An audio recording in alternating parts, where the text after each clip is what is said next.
폭우가 쏟아지는 한밤중 서울 도심 횡단보도에서 10살 여자아이가 쓰러졌습니다. 아이 손목엔 심장질환 팔찌가 채워져 있었죠. 주변 사람들이 소리쳤어요. 도와주세요. 지나가던 한 남자가 달려들었지만 이상하게 멈칫했습니다. 보호자 동의 없이는 규정상 불가능합니다. 남자가 말했죠. 하지만 아이의 호흡이 멎는 순간 남자는 팔찌에 새겨진 병원 코드를 받습니다.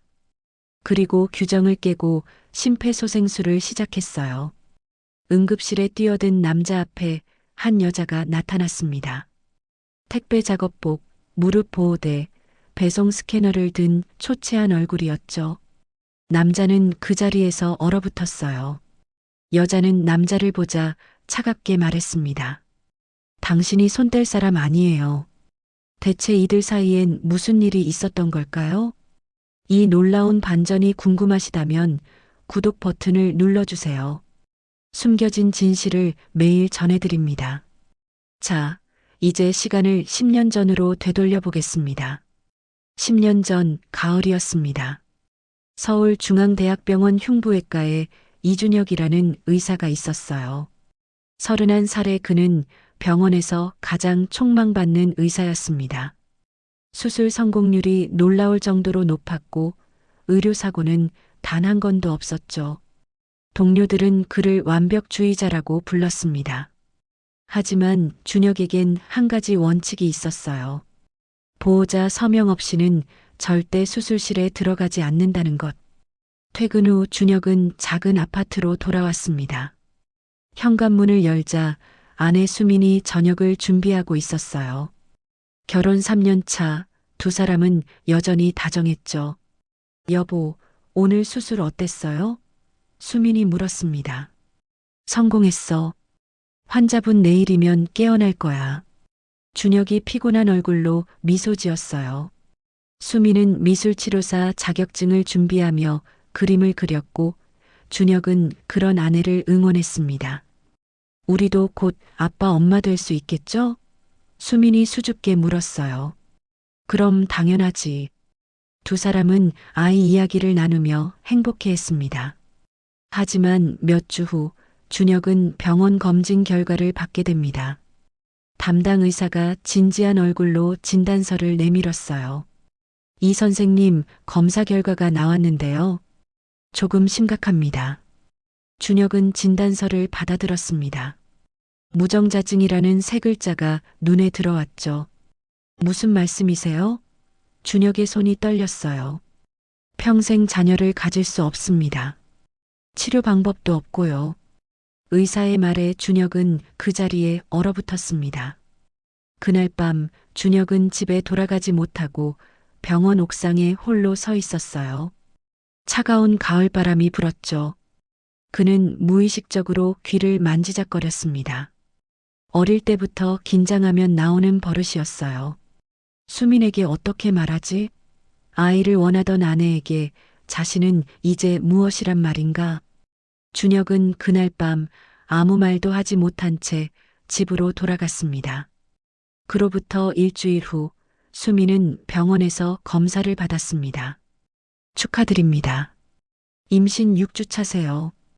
의사가 말했어요. 정말요? 정말 제가 임신한 거예요? 수민의 눈이 커졌습니다. 손이 떨렸죠. 기쁨과 복잡한 감정이 밀려왔어요. 남편은 일주일 전부터 이상했거든요. 밤마다 혼자 옥상에 올라갔고 집에서도 말이 없었습니다. 그날 저녁 수민은 남편이 좋아하는 음식을 준비했어요. 이 기쁜 소식을 전하면 준혁도 웃을 거라 믿었죠. 하지만 준혁은 늦게 들어왔고 어두운 얼굴이었습니다. 수민아, 나 병원 일로 며칠 바쁠 것 같아. 미안해. 그 말만 남기고 방으로 들어갔습니다.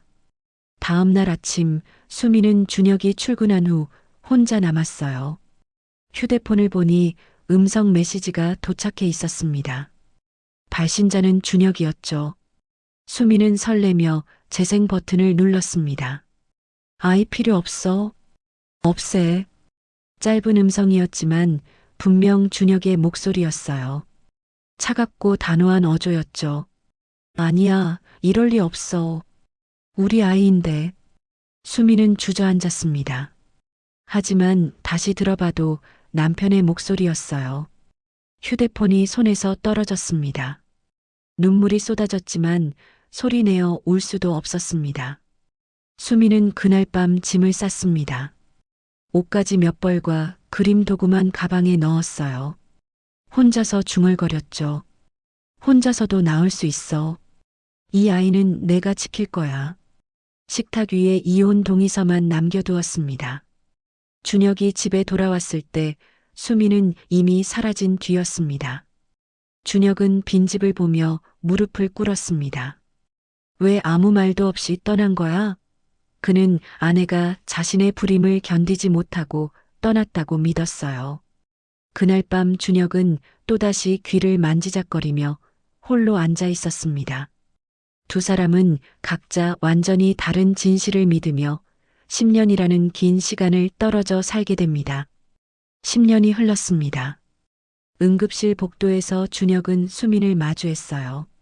한때 사랑했던 여자는 택배 작업복에 무릎 보호대를 차고 있었습니다. 손엔 배송 스캐너, 얼굴은 초췌했죠. 수민아. 준혁이 다가갔습니다. 왜 여기 있어요? 가세요. 수민의 목소리는 차가웠습니다. 그때 응급실 문이 열렸어요. 의사가 나와 아이가 심한 영양실조라고 말했습니다. 정밀 검사가 필요하다고 했죠. 며칠만 기다려주시면 안 될까요? 이번 주 급여 받으면. 수민은 간청했습니다. 의사는 빨리 해야 한다고 했어요.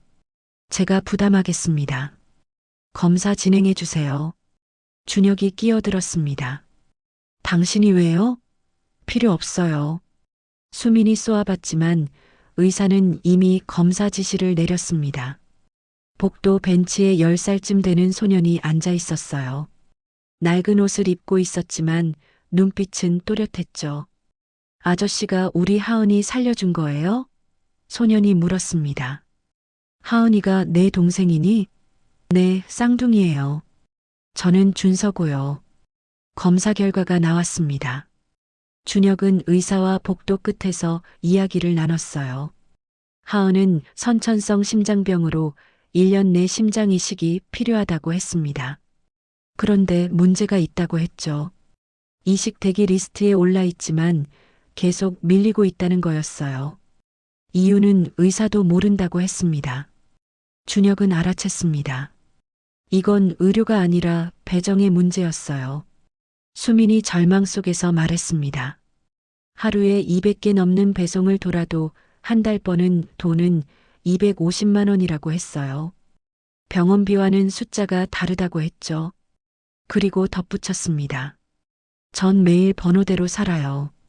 근데 이식 리스트는 번호가 돈 따라 바뀌더라고요. 준혁은 벽에 기대숨을 고르려 했습니다. 내 딸이 죽어가고 있다니. 10년 동안 자신은 무엇을 했던 걸까?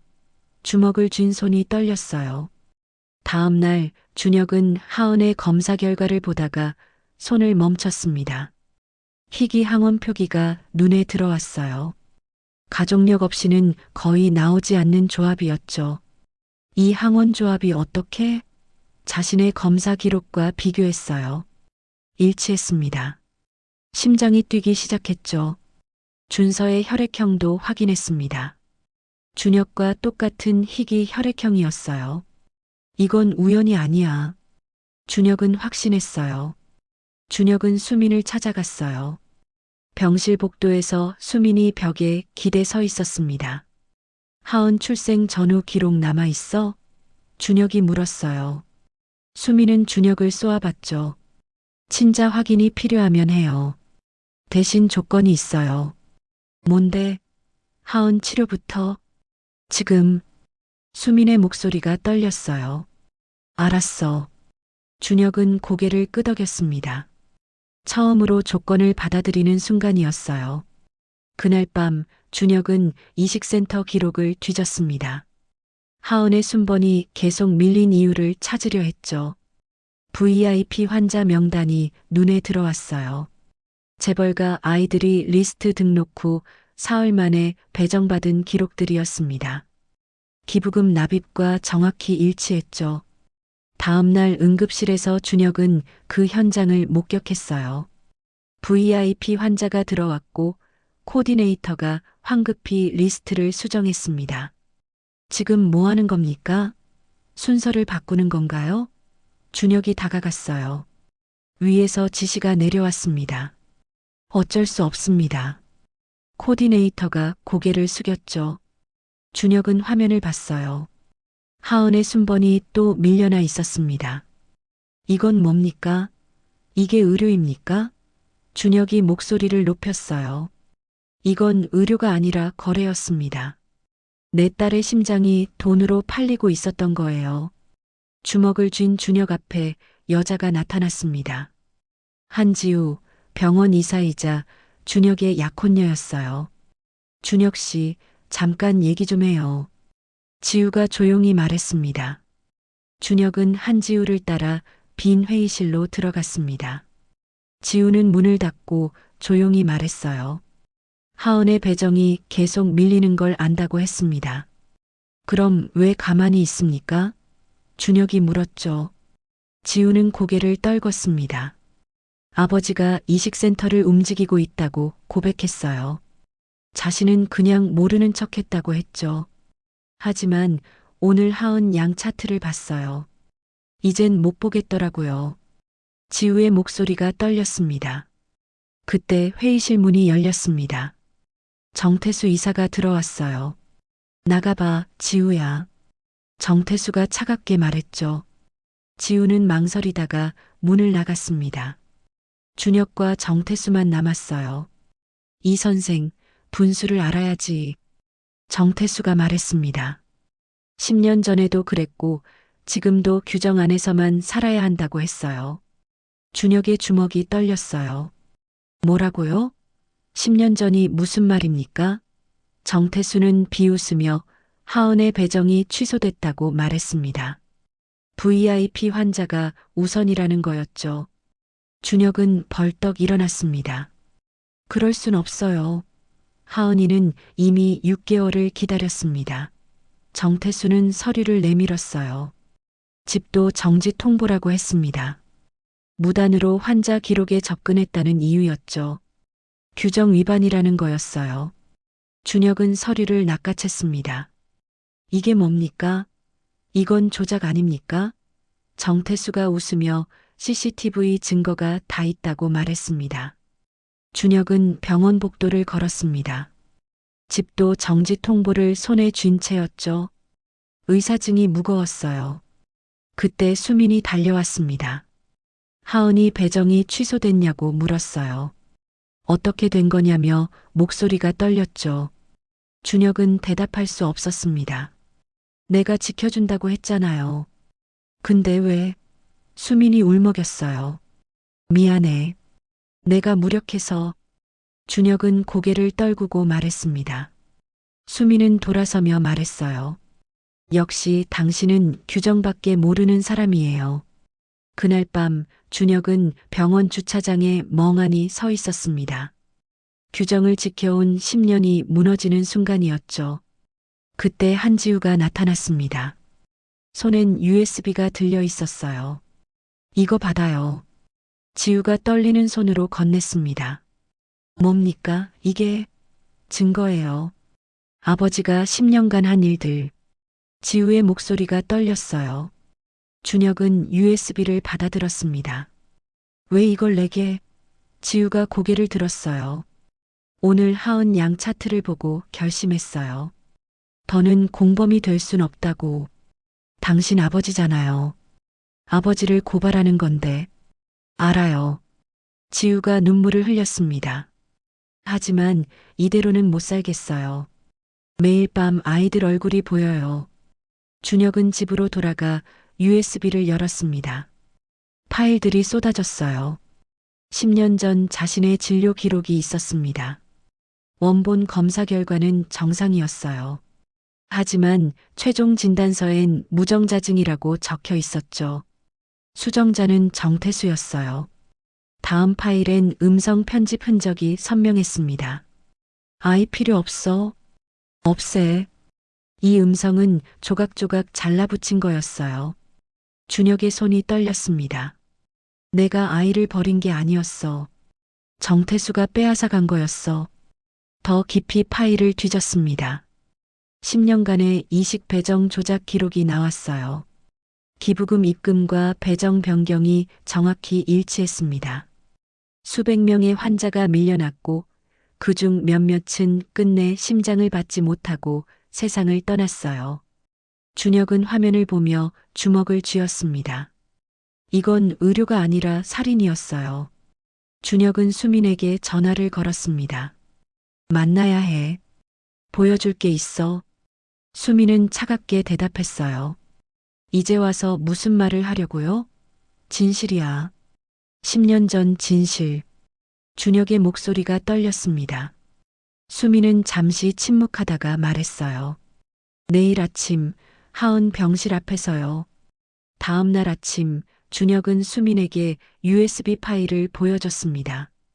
진단서 조작, 음성 편집, 10년간의 배정 조작 기록이 화면에 펼쳐졌어요. 수민은 화면을 보며 손으로 입을 막았습니다. 눈물이 쏟아졌어요. 우리가 헤어진 건 당신 잘못이 아니었네요. 미안해. 진작 알았어야 했는데. 준혁도 눈물을 흘렸죠. 10년 만에 서로를 이해했습니다. 그때 수민이 갑자기 쓰러졌습니다. 혈액병이 급격히 악화된 거였어요. 의사들이 달려왔고 수민은 응급실로 실려갔습니다. 준혁은 복도에서 주먹을 쥐었어요. 더 이상 기다릴 수 없었습니다. 준혁은 한지우를 만났습니다. 우리 함께 움직여요. 지금 당장. 준혁이 말했어요. 지우는 고개를 끄덕였습니다.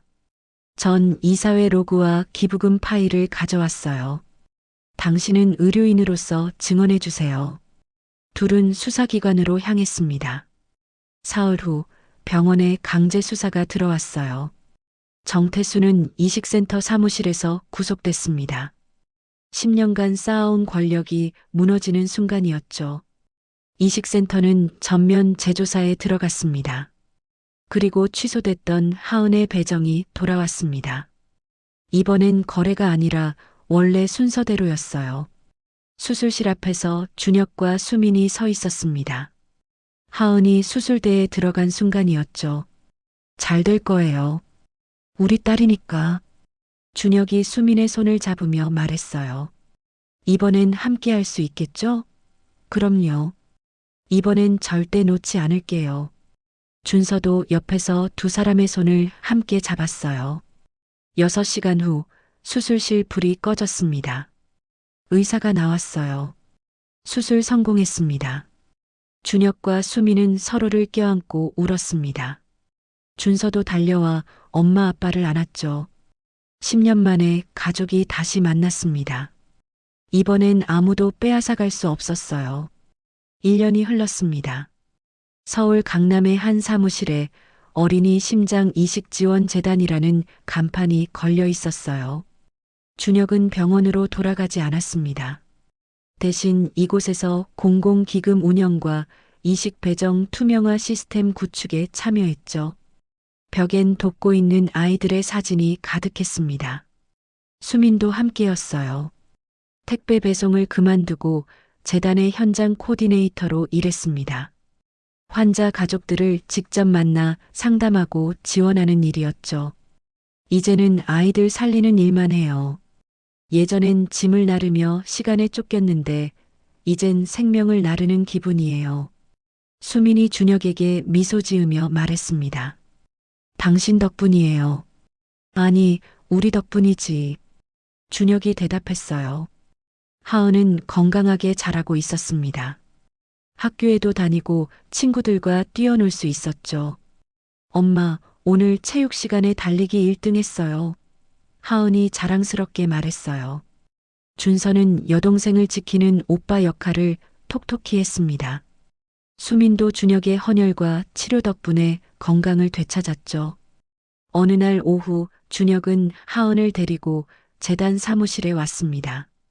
하은아, 이거 새로 바꿔줄게. 준혁이 무릎을 꿇고 하은의 손목에 새 팔찌를 채워줬어요. 예전에 낡은 심장질환 팔찌 대신 새로운 것이었죠. 이제 이 팔찌는 내가 살아있다는 증거야. 누구도 빼앗지 못하게. 준혁이 말했습니다. 팔찌엔 작은 하트 모양이 새겨져 있었어요. 하은이 팔찌를 내려다보다가 조용히 입을 열었습니다. 아빠, 처음으로 부르는 말이었어요. 준혁은 눈물이 핑 돌았습니다. 대답 대신 하은을 꼭 안았어요. 수민과 준서도 다가와 함께 안았죠. 사무실 창밖으로 따뜻한 햇살이 들어왔습니다. 이번엔 규정도 성공도 아닌 가족을 선택한 삶이었습니다. 10년 동안 잃어버렸던 가족이 이제 다시 그의 곁에 있었어요.